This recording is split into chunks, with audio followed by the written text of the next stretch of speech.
যোৰহাটৰ পাছত এইবাৰ পুনৰ কম বয়সীয়া যুৱতীৰ সৈতে আদহীয়া পুৰুষৰ যৌন কাহিনী।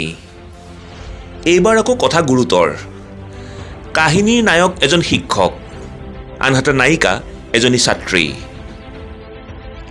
হোজাইত শিক্ষক আৰু ছাত্ৰীৰ ভিডিঅ' ভাইৰেল মোবাইলে। আমাৰ সমাজখনত প্ৰকৃততে হৈছেনো কি? কেতিয়াবা যদি অংক ছাৰ, কেতিয়াবা বিজ্ঞান ছাৰ, আকৌ কেতিয়াবা ইংৰাজী ছাৰ। মুঠৰ ওপৰত ভাইৰেল যেন সৰু ল'ৰা ছোৱালীৰ চকলেট চোৰ খেলৰ নিচিনা ভিডিঅ' ভাইৰেলৰ কিবা প্ৰতিযোগিতাহে চলিছে। সমাজ জীৱনৰ জ্ঞান নথকা কেতবোৰ মানুহে কোনো ভুল কেতিয়াবা যদি কৰে তেন্তে তাক কিছু সময়ৰ কাৰণে মানি ল'ব পাৰি, কিন্তু সমাজৰ গণ্যমান্য ব্যক্তিসকলে কৰা ভুলবোৰ মানি ল'ব পাৰি জানো? হয়তো নোৱাৰি।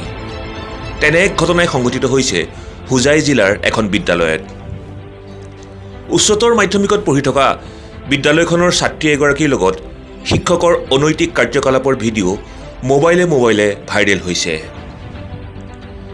এনে নিৰ্লজ্জ শিক্ষকৰ ওপৰত ছাত্ৰ ছাত্ৰীৰ ভৱিষ্যত সুৰক্ষিত বুলি আপুনি ভাবেনে?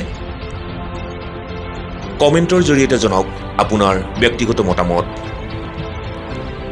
অনৈতিক কাৰ্যকলাপ সংঘটিত কৰা নিৰ্লজ্জ আদহীয়া লোকজন কেৱল শিক্ষকেই নহয়, এটা প্ৰতিষ্ঠিত ছেটেলাইট চেনেলৰ সাংবাদিকো। উল্লেখ্য যে ভিডিঅ' ভাইৰেল হোৱাৰ লগে লগে বিদ্যালয় কমিটিয়ে নিৰ্লজ্জ শিক্ষকজনক বিদ্যালয় কমিটি তথা শিক্ষক পদৰ পৰা বহিষ্কাৰ কৰে। পৰৱৰ্তী সময়ত নিৰ্লজ্জ শিক্ষকজনৰ ওপৰত আইনে কি ব্যৱস্থা গ্ৰহণ কৰে সেয়া হ'ব লক্ষণীয়। News desk, NE 365।